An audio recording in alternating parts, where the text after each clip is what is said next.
मौर्य साम्राज्य से संबंधित महत्वपूर्ण प्रश्नों का प्रैक्टिस सेट। पहला प्रश्न है दोस्तों, देखिए, प्रथम भारतीय साम्राज्य स्थापित किया गया था किसके द्वारा? कनिष्क के द्वारा, हर्ष द्वारा, चंद्रगुप्त मौर्य द्वारा या फिर समुद्रगुप्त के द्वारा? तो सही उत्तर क्या हो जाएगा? चंद्रगुप्त मौर्य के द्वारा, ऑप्शन सी। दोस्तों आप जान लीजिए, चंद्रगुप्त मौर्य की गणना भारत के महान शासकों में होती है। वो ऐसा पहला सम्राट था जिसने बृहत्तर भारत पर अपना शासन स्थापित किया था और जिसका विस्तार ब्रिटिश साम्राज्य से भी बड़ा था। तो याद रखिएगा, प्रथम भारतीय साम्राज्य चंद्रगुप्त मौर्य के द्वारा स्थापित किया गया था।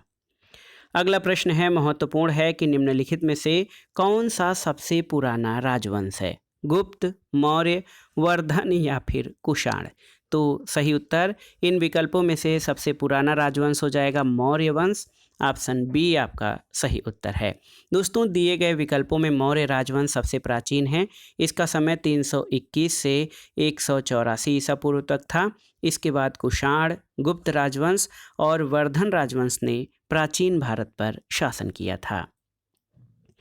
अगला प्रश्न है प्रश्न संख्या 3। आप देखिए, जिसके ग्रंथ में चंद्रगुप्त मौर्य का विशिष्ट रूप से वर्णन हुआ है वह है भास, शूद्रक, विशाख दत्त और अश्वघोष। तो इसमें सही उत्तर क्या है? सही उत्तर विशाख दत्त, ऑप्शन सी। दोस्तों विशाख दत्त कृत मुद्रा राक्षस से चंद्रगुप्त मौर्य के विषय में विस्तृत सूचना मिलती है। इस ग्रंथ में चंद्रगुप्त को नंदराज का पुत्र माना गया है और मुद्रा राक्षस में चंद्रगुप्त को वृषल तथा कुलहीन भी कहा गया है। अगला प्रश्न है कि यूनानी लेखक जस्टिन द्वारा किसे सैंड्रोकोट्स कहा गया है? ऑप्शन है चंद्रगुप्त मौर्य, चंद्रगुप्त प्रथम, चंद्रगुप्त द्वितीय या समुद्रगुप्त। तो सही उत्तर हो जाएगा चंद्रगुप्त मौर्य। ऑप्शन ए आपका सही उत्तर है।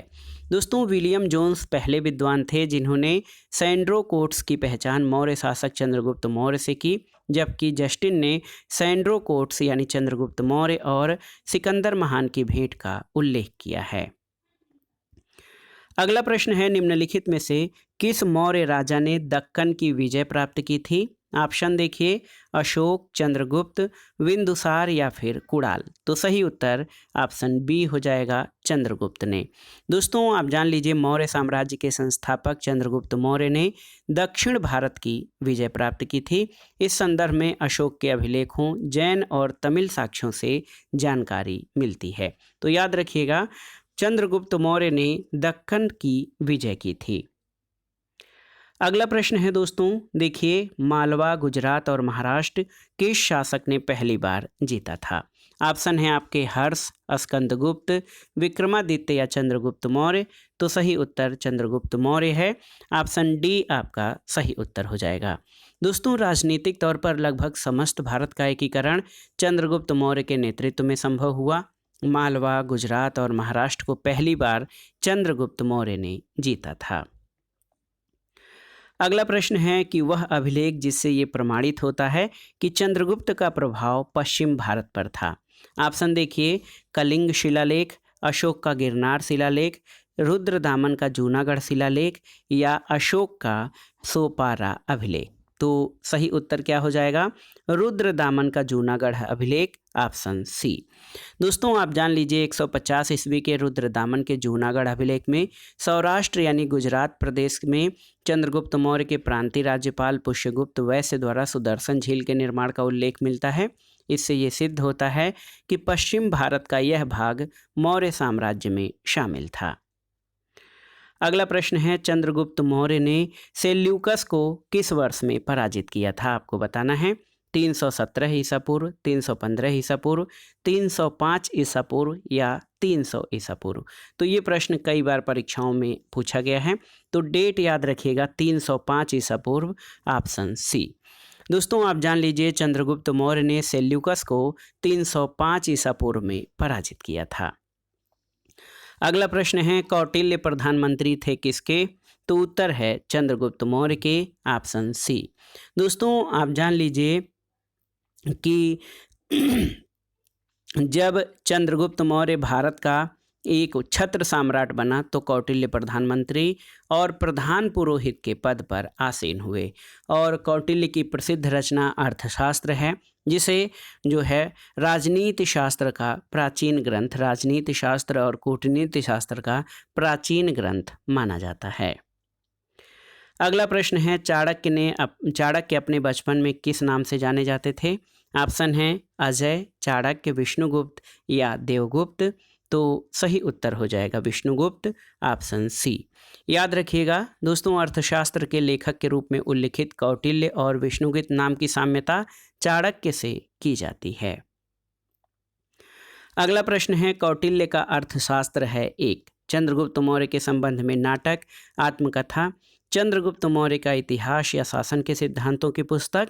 तो सही उत्तर है कौटिल्य का अर्थशास्त्र एक है शासन के सिद्धांतों की पुस्तक। तो याद रखिएगा, कौटिल्य या चाणक्य द्वारा मौर्य काल में रचित अर्थशास्त्र शासन के सिद्धांतों की पुस्तक है। इसमें राज्य के सप्तांग सिद्धांत, स्वामी, अमात्य, जनपद, दुर्ग, कोष, दंड और मित्र की व्याख्या मिलती है। अगला प्रश्न है दोस्तों, देखिए, प्राचीन या प्रसिद्ध यूनानी राजदूत मेगास्थनीज भारत में किसके दरबार में आया था? अशोक, हर्षवर्धन, चंद्रगुप्त मौर्य या फिर हेमू। तो सही उत्तर है चंद्रगुप्त मौर्य, ऑप्शन सी। दोस्तों आप जान लीजिए, मेगास्थनीज सेल्यूकस निकेटर द्वारा चंद्रगुप्त मौर्य की राजसभा में भेजा गया यूनानी राजदूत था। तो याद रखिएगा, प्रसिद्ध यूनानी राजदूत मेगास्थनीज चंद्रगुप्त मौर्य के दरबार में भारत आया था। अगला प्रश्न है, मेगास्थनीज ने भारतीय समाज को कितनी श्रेणियों में विभाजित किया? 4, 5, 6 या 7। तो सही उत्तर है 7, ऑप्शन डी। दोस्तों आप जान लीजिए कि मेगास्थनीज ने तत्कालीन भारतीय समाज को 7 श्रेणियों में विभाजित किया है। इनमें दार्शनिक, कृषक, पशुपालक, शिल्पकार, योद्धा, निरीक्षक, मंत्री और उपदेशक शामिल हैं। तो याद रखिएगा, मेगास्थनीज ने भारतीय समाज को कुल 7 श्रेणियों में विभाजित किया है। अगला प्रश्न है, निम्नलिखित में से किस स्रोत में उल्लिखित है कि प्राचीन भारत में दास्तां नहीं थी? ऑप्शन है अर्थशास्त्र, मुद्रा राक्षस, मेगास्थनीज की इंडिका या वायु पुराण। तो सही उत्तर है मेगास्थनीज की इंडिका। दोस्तों मेगास्थनीज की प्रसिद्ध पुस्तक इंडिका से ज्ञात होता है कि प्राचीन भारत में दास प्रथा या दास्तां नहीं थी। अगला प्रश्न है, वह स्रोत जिसमें पाटलिपुत्र के प्रशासन का वर्णन उपलब्ध है कौन सी है? दिव्यावदान, अर्थशास्त्र, इंडिका या अशोक का शिलालेख। तो सही उत्तर है इंडिका, ऑप्शन सी। आप याद कर लीजिए, पाटलिपुत्र के प्रशासन का वर्णन मेगास्थनीज की कृति इंडिका में उपलब्ध है। अगला प्रश्न है दोस्तों, महत्वपूर्ण प्रश्न है, पाटलिपुत्र में स्थित चंद्रगुप्त का महल मुख्यतः बना था ईंटों का, पत्थर का, लकड़ी का या फिर मिट्टी का? तो सही उत्तर ऑप्शन सी, लकड़ी का बना था। बिहार में पटना या पाटलिपुत्र के समीप बुलंदीबाग और कुम्हरार में की गई खुदाई से मौर्य काल के लकड़ी के विशाल भवनों के अवशेष प्रकाश में आए हैं, जिनका समीकरण चंद्रगुप्त मौर्य के महल से है। अगला प्रश्न है दोस्तों, किस प्राचीन नगर के अवशेष कुम्हरार स्थल से प्राप्त हुए हैं? ये महत्वपूर्ण प्रश्न है। वैशाली, पाटलिपुत्र, कपिलवस्तु या श्रावस्ती? तो सही उत्तर क्या हो जाएगा? Pataliputra, option B. दोस्तों प्राचीन नगर पाटलिपुत्र जो कि मगध साम्राज्य की राजधानी थी, उसके अवशेष कुम्हरार स्थल से प्राप्त हुए हैं। अगला प्रश्न है, किसके शासनकाल में डीमेकस या डाइमेकस भारत आया था? तो ऑप्शन है आपके चंद्रगुप्त मौर्य, बिंदुसार, अशोक या फिर कनिष्क। तो सही उत्तर है बिंदुसार। दोस्तों याद रखिएगा, एक इतिहासकार हैं स्ट्रैबो, उनके अनुसार सीरिया के राजा एंटियोकस ने डाइमेकस या डीमेकस नामक अपना राजदूत बिंदुसार के राजसभा में भेजा था। अगला प्रश्न है कि किसने सहिष्णुता, उदारता और करुणा के त्रिविध आधार पर राजधर्म की स्थापना की थी? ऑप्शन है आपके अशोक, अकबर, रणजीत सिंह या फिर शिवाजी। तो सही उत्तर हो जाएगा सम्राट अशोक ने। दोस्तों याद रखिएगा, अशोक ने अपने शासन की या राजधर्म की स्थापना सहिष्णुता, उदारता और करुणा के त्रिविध आधार पर स्थापित की थी। और आप जान लीजिए दोस्तों, महत्वपूर्ण प्रश्न है कि अशोक का धम्म सदाचार का धम्म था। ये ऐसे नैतिक नियम थे जिनका संप्रदाय विशेष से कोई संबंध नहीं था, जो मानवता के कल्याण के लिए घोषित किए गए थे। और सहिष्णुता, उदारता और करुणा उसके त्रिविध आयाम थे। अगला प्रश्न है, निम्न में से कौन सा क्षेत्र अशोक के साम्राज्य में शामिल नहीं था? ऑप्शन है अफगानिस्तान, बिहार, श्रीलंका या फिर कलिंग। तो सही उत्तर आपका हो जाएगा श्रीलंका, ऑप्शन सी। दोस्तों, आप जान लीजिए कि श्रीलंका अशोक के साम्राज्य में शामिल नहीं था। अशोक के द्वितीय बृहत शिलालेख से स्पष्ट होता है कि भारत में अशोक का अधिकार क्षेत्र चोल, पांड्य, सत्यपुत्र और केरलपुत्र को छोड़कर सर्वत्र था, क्योंकि इन राज्यों को प्रत्यंत या सीमावर्ती राज्य कहा गया है। अगला प्रश्न है, इंडिका का मूल लेखक कौन था? ऑप्शन है नियार्कस, मेगास्थनीज, प्लूटार्क या डायोडोरस। तो सही उत्तर क्या हो जाएगा? सही उत्तर आपका मेगास्थनीज हो जाएगा। इंडिका का मूल लेखक दोस्तों मेगास्थनीज है। ये चंद्रगुप्त मौर्य के दरबार में आया था। तो याद रखिएगा, बहुत ही महत्वपूर्ण प्रश्न है। इंडिका का लेखक जो है वो मेगास्थनीज था। ये चंद्रगुप्त मौर्य के दरबार में भारत आया था। अगले प्रश्न पर चलते हैं दोस्तों। महत्वपूर्ण प्रश्न है कि भारत का प्रथम अस्पताल और औषधि विभाग निर्माण करवाया था किसने? अशोक ने, चंद्रगुप्त मौर्य ने, भगवान महावीर या धन्वंतरि ने। तो सही उत्तर है अशोक ने, ऑप्शन ए। दोस्तों, अशोक ने अपने शासनकाल में मनुष्यों और पशुओं के लिए उपयोगी औषधियों के लिए प्रथम अस्पताल यानी औषधालय और औषधि विभागों का निर्माण कराया था, याद रखिएगा। अगला प्रश्न है, अशोक के शासनकाल में बौद्ध सभा किस नगर में आयोजित की गई थी? मगध, पाटलिपुत्र, समस्तीपुर या राजगृह। तो सही उत्तर क्या हो जाएगा? सही उत्तर पाटलिपुत्र, ऑप्शन बी हो जाएगा। दोस्तों, आप जान लीजिए कि अशोक के शासनकाल में तृतीय बौद्ध सभा पाटलिपुत्र में आयोजित हुई थी। इसकी अध्यक्षता मोगलपुत्र तिस्स के द्वारा की गई थी। अगला प्रश्न है, सारनाथ स्तंभ का निर्माण किसके द्वारा कराया गया था? हर्षवर्धन, अशोक, गौतम बुद्ध या कनिष्क। तो सही उत्तर आपका हो जाएगा अशोक के द्वारा। दोस्तों देखिए, सारनाथ स्तंभ का निर्माण अशोक ने कराया था। इस स्तंभ के शीर्ष पर 4 सिंह की आकृति बनी है, जो शक्ति का प्रतीक है, और इस प्रतिकृति को भारत सरकार ने अपने राष्ट्रीय प्रतीक चिन्ह के रूप में उद्धृत किया है। अगला प्रश्न है, सांची का स्तूप किस शासक ने बनवाया था? आपको बताना है। तो सही उत्तर है सांची के स्तूप का निर्माण अशोक के द्वारा कराया गया था। सांची के स्तूप का निर्माण मौर्य शासक अशोक ने कराया था। अगला प्रश्न है, पत्थर पर प्राचीनतम शिलालेख किस भाषा में थे? ऑप्शन है पाली, संस्कृत, प्राकृत या फिर ब्राह्मी। तो सही उत्तर है प्राकृत, ऑप्शन सी। दोस्तों याद रखिएगा, पत्थर पर प्राचीन शिलालेख प्राकृत भाषा में मिलते हैं।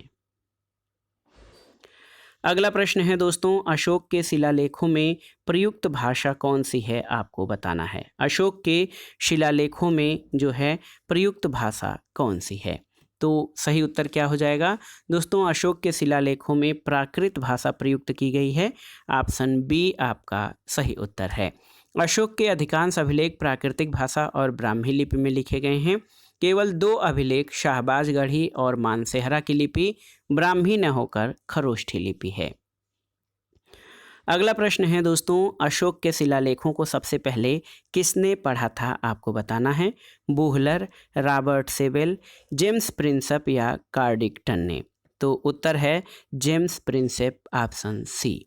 दोस्तों याद रखिएगा कि अशोक के जो शिलालेख हैं उनको सबसे पहले पढ़ने का श्रेय जेम्स प्रिंसेप को दिया जाता है, और ये प्रश्न बार बार परीक्षाओं में पूछा गया है। अगला प्रश्न है दोस्तों, ब्राह्मी लिपि को सबसे पहले किसने पढ़ा था? ऑप्शन देखिए, ए कनिंघम, एच दानी, ब्यूलर या जेम्स प्रिंसेप।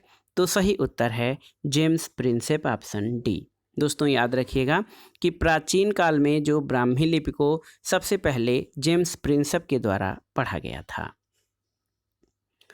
अगला प्रश्न है, प्राचीन भारत में निम्नलिखित में से कौन सी लिपि दाईं ओर से बाईं ओर लिखी जाती थी? ब्राह्मी, नंद नागरी, शारदा या फिर खरोष्ठी। तो सही उत्तर हो जाएगा खरोष्ठी, ऑप्शन डी। दोस्तों याद रखिएगा, प्राचीन भारत में खरोष्ठी लिपि दाएं से बाएं लिखी जाती थी। इसे पढ़ने का श्रेय प्रिंसेप, लैसेन, ग्रोटेफेंड आदि विद्वानों को है। अगला प्रश्न है, निम्नांकित में से कौन सा अशोककालीन अभिलेख खरोष्ठी लिपि में है? कालसी, गिरनार, शाहबाजगढ़ी या फिर मेरठ? तो सही उत्तर है शाहबाजगढ़ी अभिलेख, ऑप्शन सी। दोस्तों अशोककालीन अभिलेख शाहबाजगढ़ी और मानसेहरा अभिलेख ये दोनों खरोष्ठी लिपि में लिखे गए हैं और अधिकांश अभिलेख प्राकृत भाषा में और ब्राह्मी लिपि में उद्धृत हैं। अगला प्रश्न है, अशोक को अपने शिलालेखों में सामान्यतः जिस नाम से उल्लेख हुआ है वो है चक्रवर्ती, धर्मदेव, धर्मकीर्ति या प्रियदर्शी? तो सही उत्तर क्या हो जाएगा? सही उत्तर प्रियदर्शी, ऑप्शन डी। दोस्तों आप जान लीजिए, अशोक के अभिलेखों में सर्वत्र उसे देव नाम प्रिय, देव नाम प्रियदर्शी या देवताओं का प्रिय या देखने में सुंदर, देव नाम प्रियदर्शी आदि की उपाधियों से संबोधित किया गया है। अगला प्रश्न है, निम्नलिखित में से किस एक अभिलेख में अशोक के व्यक्तिगत नाम का उल्लेख मिलता है? तो सही उत्तर आपका हो जाएगा दोस्तों कौन सा अभिलेख? तो याद कर लीजिए, ये है मस्की या मास्की अभिलेख। दोस्तों आप जान लीजिए कि अशोक का जो इतिहास है या उसके बारे में जानकारी है हमें मुख्यतः उसके अभिलेखों से ज्ञात होता है। उसके अभी तक 40 से अधिक अभिलेख प्राप्त हुए हैं और मास्की, गुर्जरा, नेत्तूर और उडेगोलम के लघु शिलालेखों में अशोक का व्यक्तिगत नाम भी मिलता है। अगला प्रश्न है, गुर्जरा लघु शिलालेख जिसमें अशोक का नामोल्लेख किया गया है कहाँ पर स्थित है? आपको बताना है। तो सही उत्तर है मध्य प्रदेश के दतिया जिले में। दोस्तों याद रखिएगा, बहुत ही महत्वपूर्ण प्रश्न है कि अशोक का नामोल्लेख करने वाला गुर्जरा लघु शिलालेख जो है ये मध्य प्रदेश के दतिया जिले में स्थित है। अगला प्रश्न है, केवल वह स्तंभ जिसमें अशोक ने स्वयं को मगध का सम्राट बताया है? ऑप्शन है मास्की का लघु स्तंभ, रुम्मनदेही स्तंभ, क्वीन स्तंभ या भाब्रू स्तंभ? तो सही उत्तर है भाब्रू, ऑप्शन डी आपका सही उत्तर हो जाएगा। भाब्रू बैराट स्तंभ लेख में अशोक ने स्वयं को मगध का सम्राट बताया है। ये अभिलेख अशोक को बौद्ध धर्मावलंबी प्रमाणित करता है। अगला प्रश्न है दोस्तों, देखिए कि कलिंग युद्ध का विवरण हमें ज्ञात होता है कहाँ से? 13वें शिलालेख से, रुम्मनदेही स्तंभ लेख से, वेनसांग के विवरण द्वारा या फिर प्रथम लघु शिलालेख से? तो सही उत्तर हो जाएगा 13वें शिलालेख से, ऑप्शन ए। दोस्तों देखिए, कलिंग युद्ध का विवरण अशोक के 13वें शिलालेख से जो है इसका विवरण पता चलता है। अगला प्रश्न है, अशोक के निम्न अभिलेखों में पूर्ण रूपेण धार्मिक सहिष्णुता के प्रति समर्पित कौन सा अभिलेख है? शिलालेख 13, शिलालेख 12, शिलालेख 7 या भाब्रू लघु शिलालेख? कौन सा?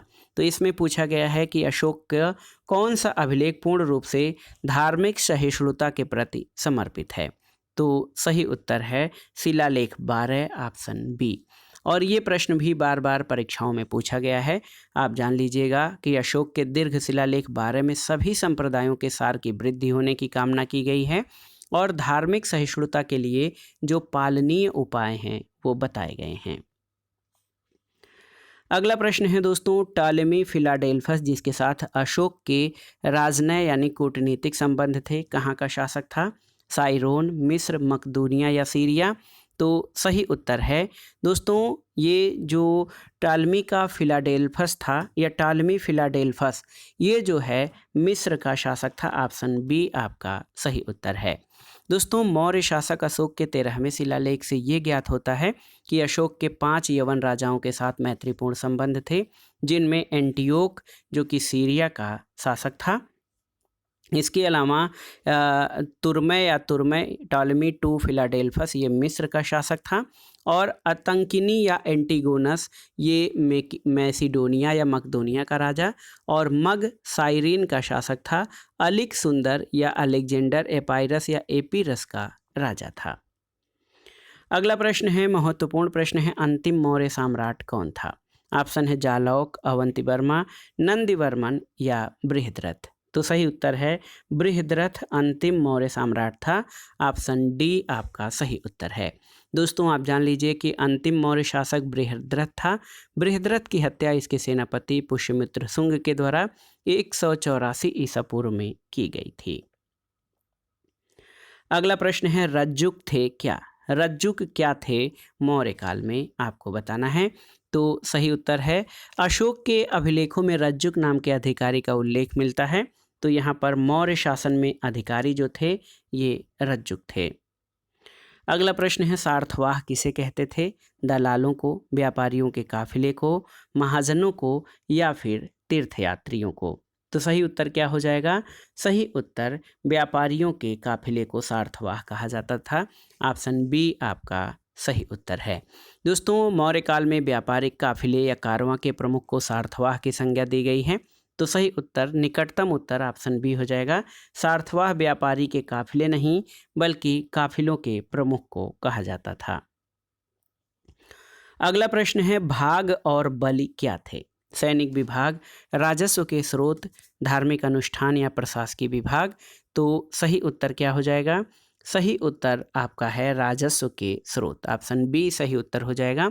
दोस्तों भाग और बलि प्राचीन काल में भारत में राजस्व के स्रोत थे। अर्थशास्त्र से ज्ञात होता है कि राजा भूमि का मालिक होता था। वो भूमि से उत्पन्न उत्पादन के एक भाग का अधिकारी था और इस कर को भाग कहते थे। इसी प्रकार बलि भी राजस्व का प्रमुख स्रोत था। अगला प्रश्न है मौर्य काल में भूमि कर जो कि राज्य की आय का मुख्य स्रोत था किस अधिकारी द्वारा एकत्रित किया जाता था?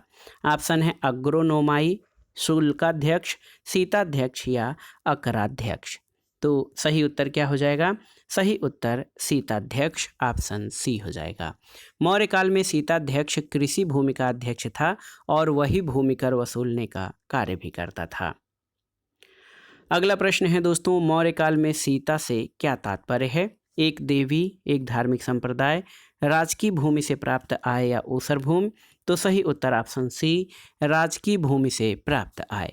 दोस्तों मौर्य काल में राजकीय भूमि की व्यवस्था सीताध्यक्ष के द्वारा होती थी और इससे प्राप्त होने वाली आय को सीता कहा जाता था। अगला प्रश्न है महत्वपूर्ण प्रश्न है, आप देख सकते हैं कि मौर्य मंत्रिपरिषद में कौन राजस्व इकट्ठा करने से संबंधित था? समाहर्ता, व्यवहारिका, अंतपाल या प्रदेष्टा?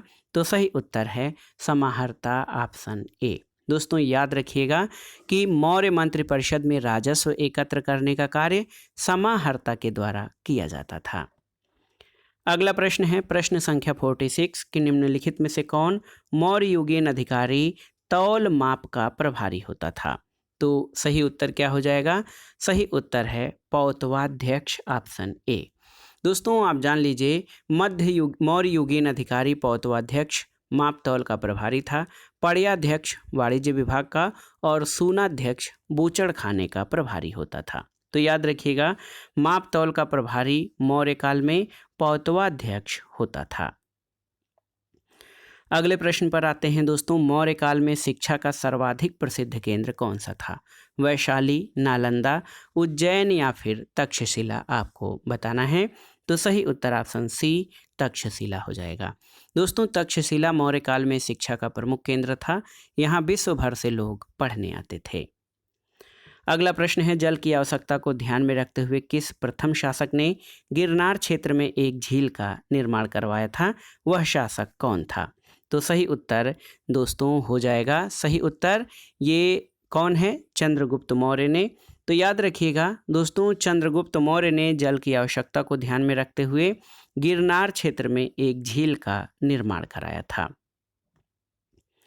अगला प्रश्न है निम्नलिखित में से किस अभिलेख में चंद्रगुप्त और अशोक दोनों का उल्लेख किया गया है? ऑप्शन है गौतमीपुत्र सातकर्णी की नासिक प्रशस्ति, महाक्षत्रप रुद्रदामन का जूनागढ़ अभिलेख, अशोक का गिरनार अभिलेख या स्कंदगुप्त का जूनागढ़ अभिलेख? तो सही उत्तर क्या हो जाएगा? महाक्षत्रप रुद्रदामन का जूनागढ़ अभिलेख। दोस्तों आप जान लीजिए कि महाक्षत्रप रुद्रदामन के जूनागढ़ अभिलेख में चंद्रगुप्त और अशोक दोनों का उल्लेख किया गया है। अगला प्रश्न और मौर्य शासन या मौर्य साम्राज्य से संबंधित महत्वपूर्ण प्रश्नों के भाग 1 का ये जो लास्ट क्वेश्चन है ये है कि प्राचीन भारत का वह प्रसिद्ध शासक जिसने अपने जीवन के अंतिम दिनों में जैन धर्म अपनाया था? तो सही उत्तर क्या हो जाएगा?